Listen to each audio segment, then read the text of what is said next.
Bev Jackson of LGB Alliance, and I'm sitting here in Amsterdam, and I'm talking to Fred Sargeant, who is in Vermont. And Fred and I met not so long ago on Twitter, as one does these days. We were both active in the gay rights movement 50 years ago, and that's part of what we're going to be talking about, because Fred has quite a lot to tell us, I think, about what it was like to be gay in the 1960s, before, during, and after the Stonewall uprising. So, Fred, perhaps you could start off by just telling us a little about yourself. Well, I was a young man who moved to New York back in the 1960s and became involved in the gay rights movement in early 1968. And my partner then was Craig Rodwell, who's very well known in the gay rights movement as one of the pioneers. He had developed a picket for Philadelphia called the Annual Reminder, and he had also been involved in the picketing of the White House about 5 years previous to Stonewall. So he was well established in the movement when I met him, and I learned a great deal from him. And that was my start in New York. Sure. And then when did you first start going to Stonewall? I didn't go to Stonewall. Stonewall was a place that we avoided. It was right on my way home. I'd walk by it twice a day, at least. And it was the type of place that the majority of gay people wouldn't go into, in part because it was a mafia-run bar. We had protested against that sort of thing before, and as a result of the riot, we leafleted and protested again the connection between the police and the mafia elements that ran the bar.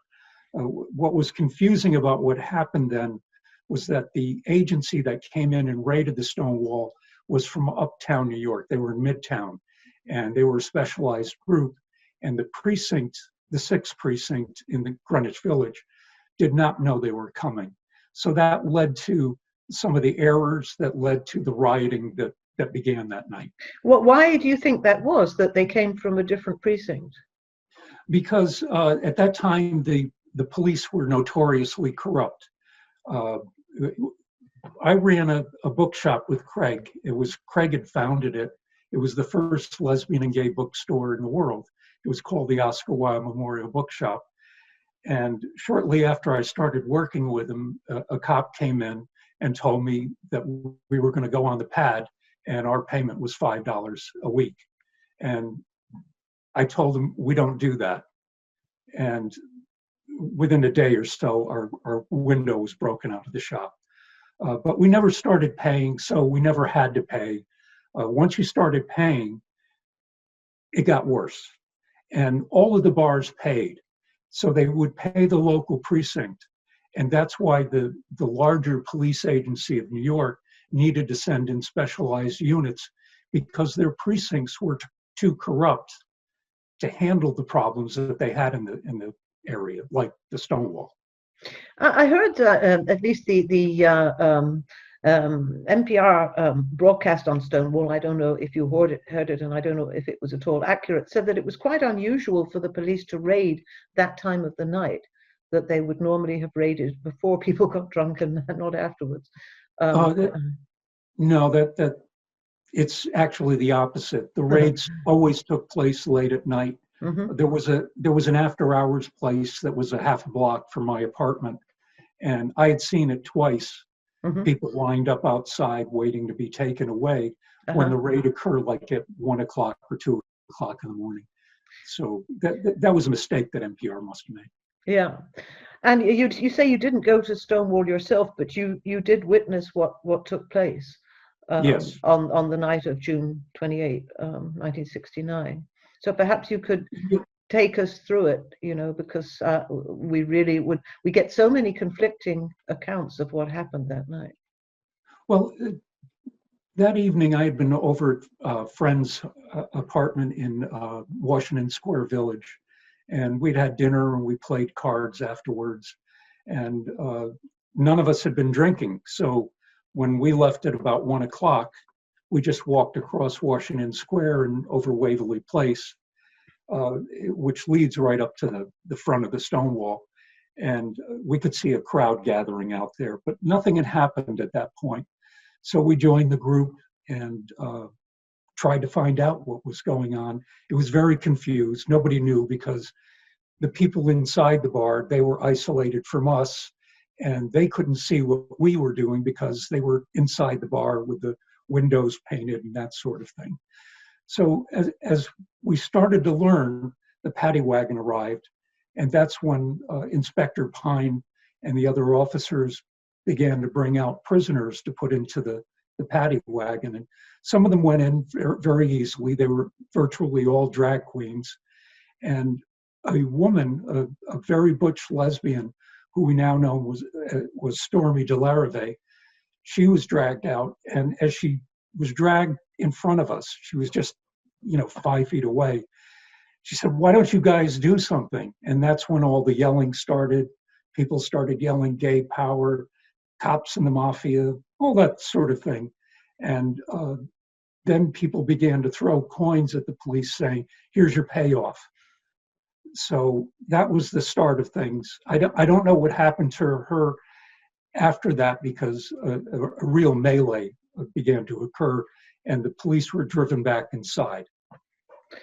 Yeah, it's interesting that you, we often hear people say we mustn't call it a riot, we must call it an uprising. There's quite a political sense to that, an uprising. Would you agree with that? Oh, yes. It's something that I've heard. There was a documentary called Stonewall Uprising. But if you've been in a riot, and I was in riots after I left New York and joined policing, you know what a riot is, and that was a riot. It was. There was no, it was no uprising, but we immediately knew that we had an opportunity to organize. That's what we were all about.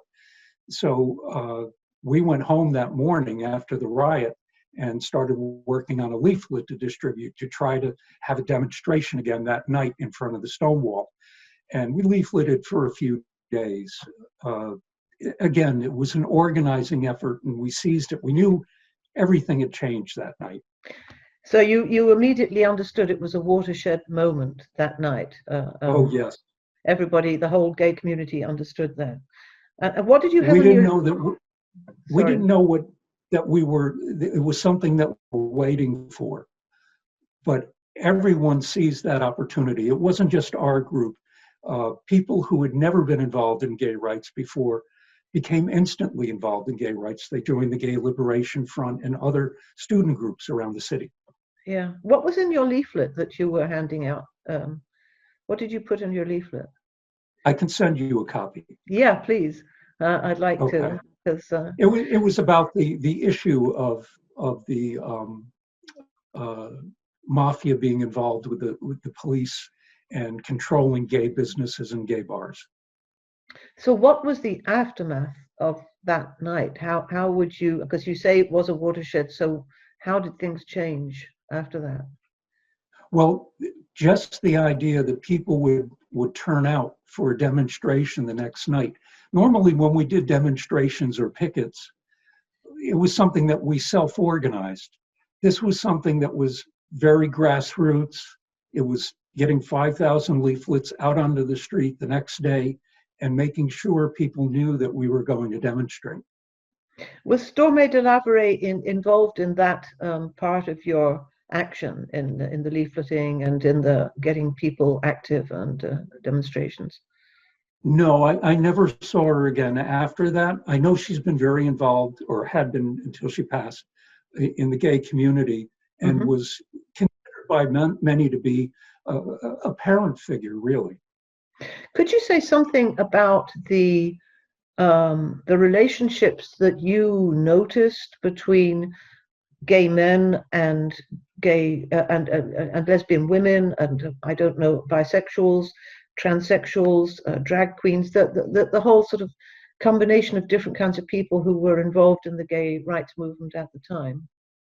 Well, I belong to the homophile youth movement, and we were all very young at the time, and our location was near NYU, and there was also an NYU group that had a number of women in it. So we very much cross-pollinated in our ideas and discussions about what we would like to see for the future.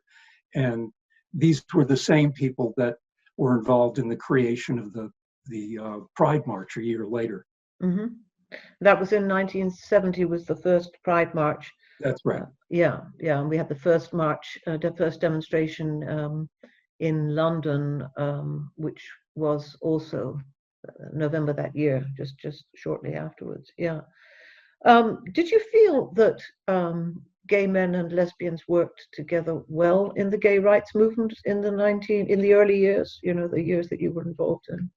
Well, the movement was very small before Stonewall, so people tended to know each other and communicated well. I didn't see any difficulty at the time, but what I did see was a change after Stonewall, when so many women came into the movement and so many men came into the movement that previously hadn't had contact with each other. And that was a good development out of Stonewall. Mm-hmm.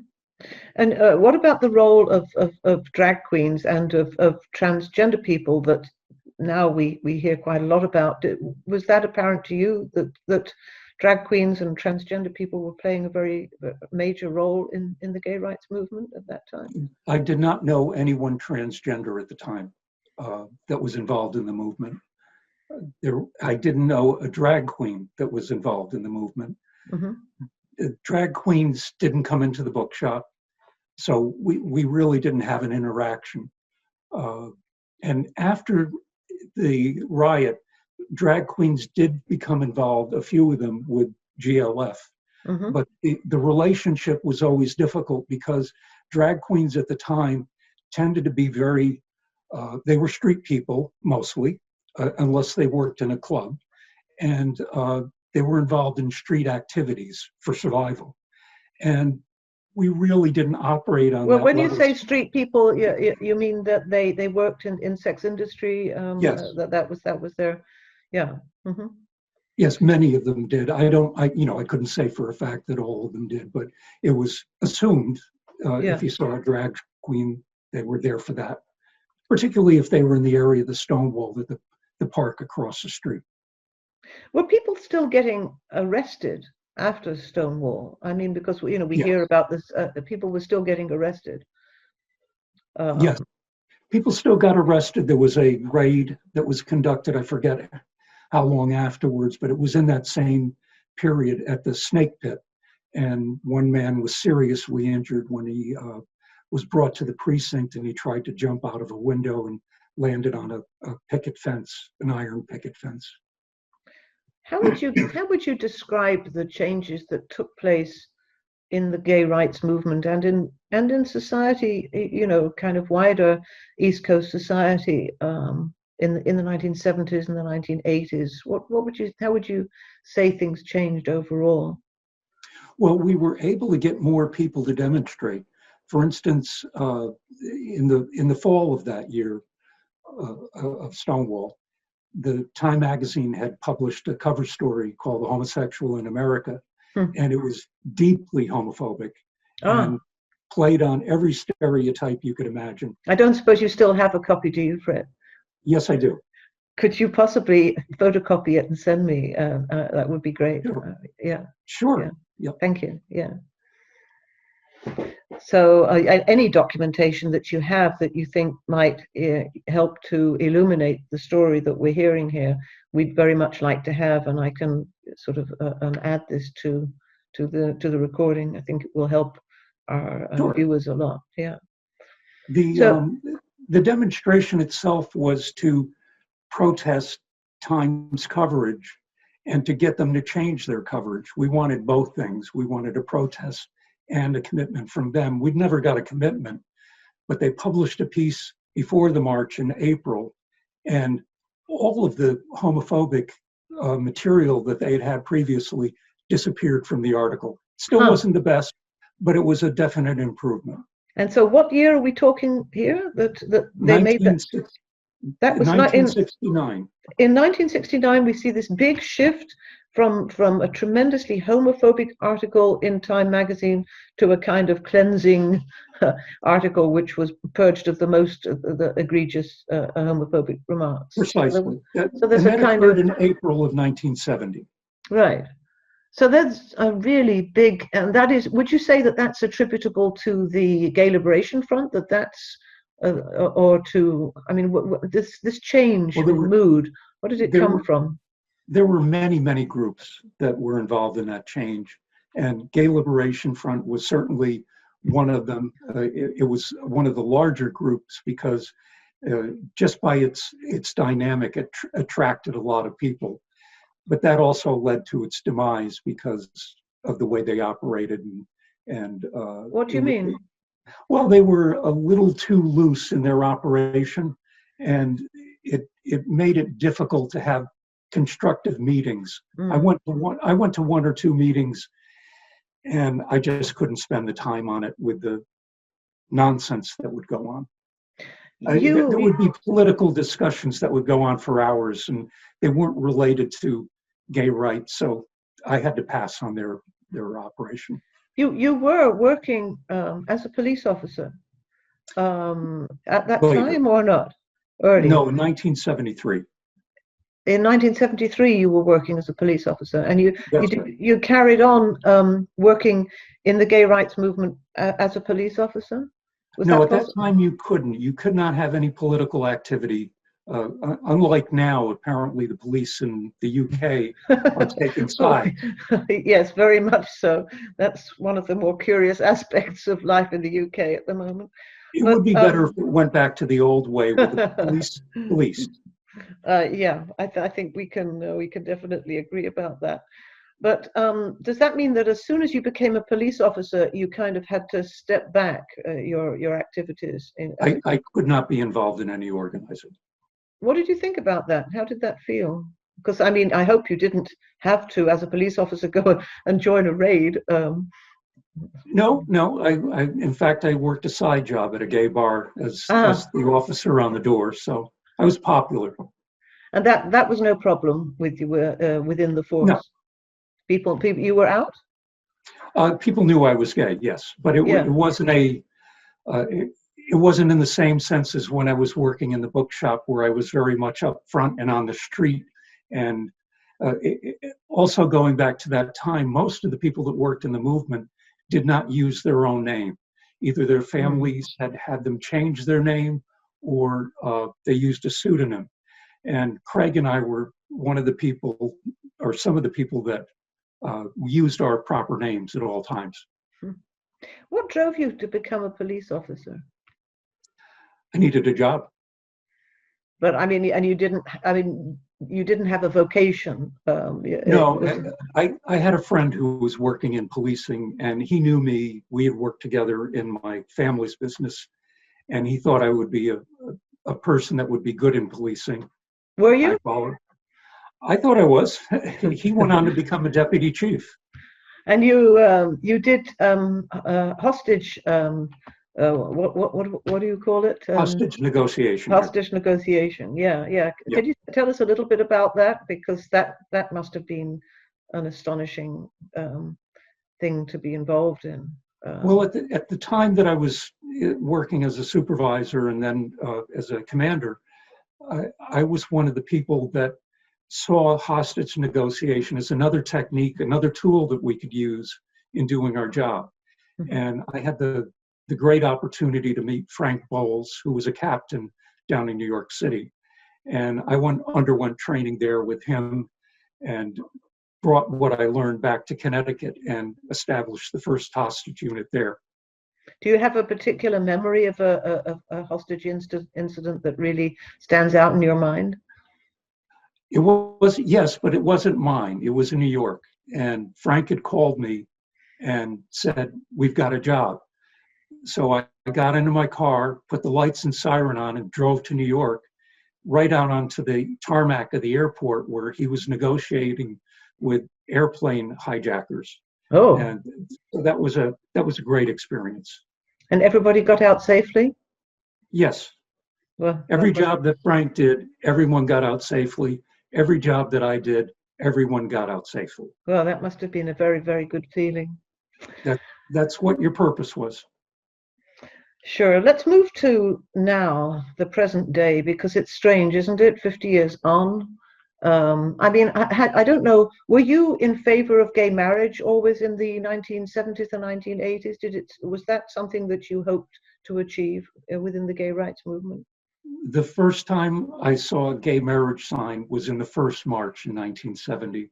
Mm-hmm. And, we looked at it and said, well, that would be nice someday, but we didn't think anything more of it. Mm-hmm. But obviously that's all changed. And I have some great experiences with that have to do with the people that handled the case here in Vermont, mm-hmm. and eventually officiated my wedding. What happened there? Tell us about that. Yes, one of the women who led that case has become a Supreme Court justice here, and she officiated our wedding. Oh wow, that's amazing. How was that event? What do you remember most about that event? Oh, it was very small. It was in her office. Her name mm-hmm. is Beth Robinson, mm-hmm. and she was a great advocate. Mm-hmm. So you were always in favor of gay marriage, and you were quite surprised then that it was eventually achieved. I was surprised at the speed, yes. Yeah. So let's move forward to why you find yourself 50 years afterwards suddenly active on Twitter. What happened to get you active on Twitter 50 years after all these events? Well, last year at around this time, I started doing interviews in the lead up to Stonewall 50. And I did so many of them that I started to pick up certain things in them. One was, I always mention one woman's name because she was one of the most important people to have brought about the first Pride March. Her name is Ellen Broidy. And invariably, the reporter or interviewer would say, who? And it's what I've referred to as the erasure of lesbians from that period, that the people that were so important to what happened and what developed, we don't know about any longer. But I'm an old man who lives in Vermont, and everyone can find me. And I was a very young man at the time, and these people were all a little bit older than me, and I learned from them. So I kept trying to make sure that people knew about Ellen and other women from the time. Perhaps this is your chance to mention some of the other names of the lesbians who played an important role apart from Ellen Broidy. Who else would you like to mention here? Well, one woman that I met this past summer was Flavia Rando, and she showed up. Sorry, could you repeat that name? Sure, Flavia Rando. Oh, right, yeah. Mm-hmm. And she was one of those people that came down the second night. That's when so many lesbians joined the riot. It was predominantly male the first night, but that was not the case the second night. My impression was it was really a 50-50 crowd. And the women were inspiring, not the drag queens. Everything is backwards in this story now. Everything is another backwards. Woman would be Martha Shelley. She brought Flavia to that second night of demonstrations. And there were other women like Susan Day, Linda Rhodes, and many, many others. Perhaps you could, afterwards, if you think of any other names, you could send that along with the other documents. We're going to build up a good set of documents here so that we know what really happened with the Stonewall, because I think I interrupted you a little because you said that you got involved because you had been giving lots of interviews and it was kind of annoying you that nobody knew who Ellen Broidy was. Right. So perhaps you could pick up the story from there. Well, if you look on Wikipedia, they have a quote from our original proposal for the march. And it's very clear, it's Craig, myself, Ellen Broidy, and Linda Rhodes that made this proposal. But it's always me that people look for. Craig is passed, and I don't know where Linda is, but I know that Ellen is very available. So that's why I kept telling people, you really should talk to her. She was much involved in the organizing that went on and the creation of that first march and everything that we were doing at the time. And she's a better storyteller. Well, I think you're a pretty good storyteller yourself, Fred, so don't do yourself down there. But perhaps, did you come to some conclusion as to, I mean, did it just perplex you, or why did you think this was, that people were just not interested in her? Well, to me, it always comes back to misogyny, and the people, without being conscious of it, will reach out to a man and not reach out to a woman if they've got a man there first. I may be entirely wrong on that, but that was my experience in all these interviews. And I did what I could to correct it. When I went to an event in Paris having to do with Stonewall, and at the end of the presentation that we did, I did it with Flavia. I mentioned Ellen because she was a standard part of whatever I would say, and people started crying in the audience. So that was heartwarming, really. Yeah. So we move forward to now, and you had been giving these interviews, and then you find yourself on Twitter. How did that go? Well, during this period when I was doing the interviews and hearing the story back from interviewers as they are apt to do as they're trying to question you, I kept hearing about drag queens and transgender people and their role at Stonewall. And for me, they had no role.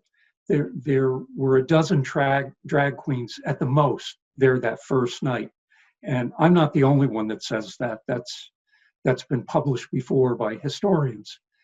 But I picked up on the fact that everything was becoming centered on drag queens, and even more so on transgender people who I didn't even know at the time.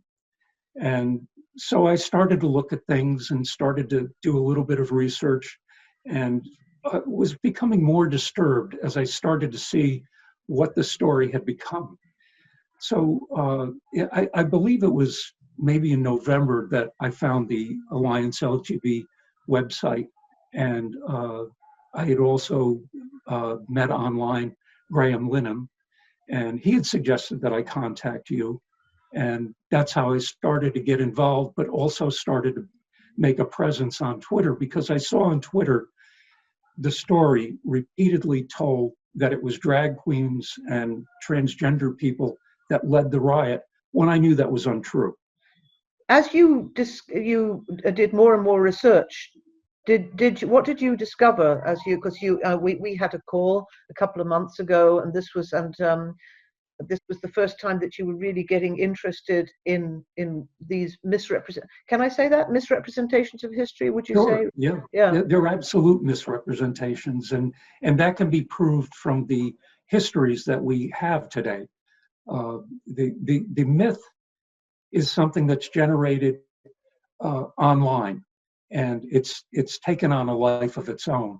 But the facts of Stonewall are there for anyone to see if they just look at the histories. There's David Carter, Martin Duberman, Toby Murata, many people that have written and done deep research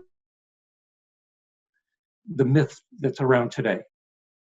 Perhaps you could give us your advice as to what you think are the most reliable sources for people who want to read a real history of Stonewall that is not being changed in these ways that have upset you. You were talking about the misogyny. What do you notice about that now? How does what do you think is going on right now in what you encounter? I see it every day on Twitter. It's worse than I thought it was. It's constant. It's dismissive. It's men telling women how they should behave, and they don't hesitate. It's amazing to see people not understand what the issue is, and then do or behave in exactly the way that causes the problem. I've seen you comment on the habit of what is called euphemistically chest binding, which is breast binding by young girls. What caused you to write about that? What did it set off in your mind when you read about that? It was an ad, I shouldn't say ad, but an online meme of some sort that was counseling young people on how to bind properly during the COVID-19 virus. And I just thought it was deeply inappropriate when what we're talking about is a disease that affects the lungs. I suffer from lung disease, and I know what the impacts can be. And you need every bit of breath that you have. And for someone to recommend that somebody do something for 8 hours a day that takes their breath away and can fracture their ribs at a time like this is, to me, profoundly irresponsible. When we set up LGB Alliance, one of the primary reasons was our distress at how lesbians were being treated within the LGBTQ, what still some people still refer to as a community. I don't quite understand why it's called a community, since it's not how I would call it. It's not how it seems to me. But was that obvious to you before, or is that something that's only become recently clear to you? That's what became apparent to me as I was doing my research, because I did look at all of the standard websites like the Human Rights Campaign and GLAAD and that sort of thing. And I found that their stories were all consistently wrong when they talked about Stonewall. And that surprised me, that they would all have the wrong story and tell the wrong story in the same way. So I started to work back on the story and learned that this was a story that developed back in the 90s and firmed up more in the aughts and really took off in the teens. And we're dealing with the result of that today, where LGBT groups are really T groups. And LGB is considered now to be part of the T umbrella, which that is so backwards. As far as I'm concerned, when LGB groups took in T, that was an act of charity, because transgender has nothing to do with same-sex orientation. And to me, that's the primary mission of an LGB group, is to work on behalf of same-sex oriented people. They can work on other things too, but they can't become the primary mission. So why do you think that it is quite difficult to get gay men very interested in this movement? I mean, my organization is, I would say, 75% lesbian. You know, we do have some wonderful men involved, and there are more coming forward. But it is, in general, it's quite difficult to get gay men involved. Do you have an idea why that is, and what we could do to get them more involved, really? Well, you're pointing out something that occurred 50 years ago, when the time came for people to really organize after Stonewall. The organizing was flooded with women. It was really much like what you're talking about today. And gay men were very much involved as well, but they held back a little bit in a way that I've written about this before on Twitter. Women have provided leadership throughout these 50 years. There isn't a time that you can point to where you can't say there were lesbians involved in making the LGBT movement work and worked on behalf of all of us. That's not what I see with the T operation of the LGBT movement. Has it any relation to the women in your life? Were you very close to your mother, your sisters? Because it seems it's not terribly common to find gay men who are this committed to fighting or to even noticing perhaps the misogyny that's going on now. Does it have some relation to your own life? Well, I think that's the point that you just made.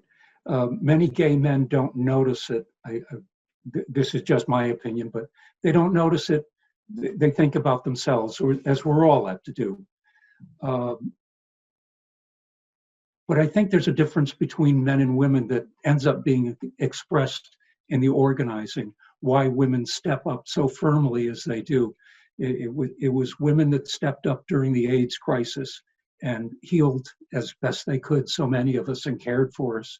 It was women that led the marriage movement here in the States. I don't know about Europe, but it was very much a woman-directed operation then. And these have all been the components of the gay rights movement here in the US. And what troubled me was I now found the story rewritten so that transgender people paved the way, transgender people were on the front lines, transgender people created the modern LGBT movement. I never saw them at any meetings. So it's something that has been in the back of my mind all these years about how women have been dismissed and the erasure that's occurred. And I can't say that other men are like me. I think every man can do better, but results may vary. We can all do better. But what's your, I'd like to wrap up in the last 5 minutes with some thoughts on how you feel we should move forward. What are your hopes? What are your fears?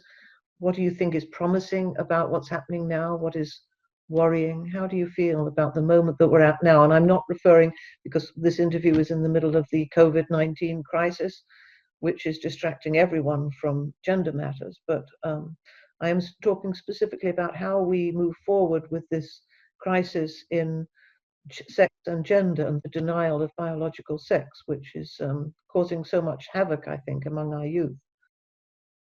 Well, I think what's going on right now in the UK, and I refer to the UK as being the front line of this struggle right now. Canada coming in a close second. The US, it's going to be a little different here, a little weird as it always is, but you know, we're going to be involved too. But the UK is where the action is happening. And I think what's being done there is just right. You've got a combination of men and women that speak, and they speak firmly, and they don't buy into the any of the arguments that are being made regarding you can't talk about this, you can't talk about that, I'll feel unsafe.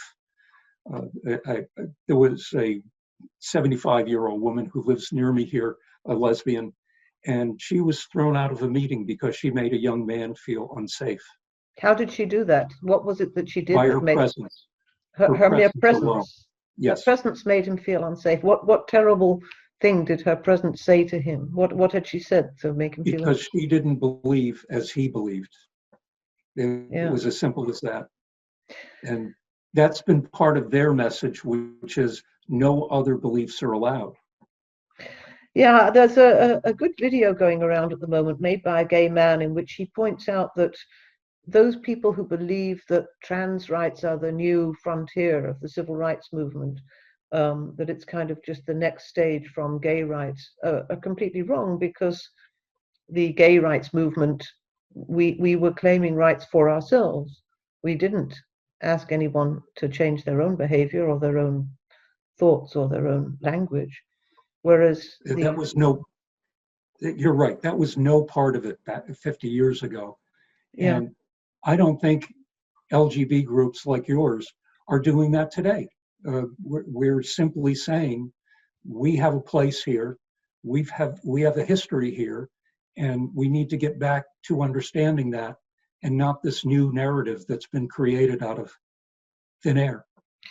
Yeah, I thought it was very distressing to read the story of a psychotherapist who said that the young clients that she sees have difficulty knowing what homosexuality means because they think there's something slightly obscene or wrong about referring to their bodies.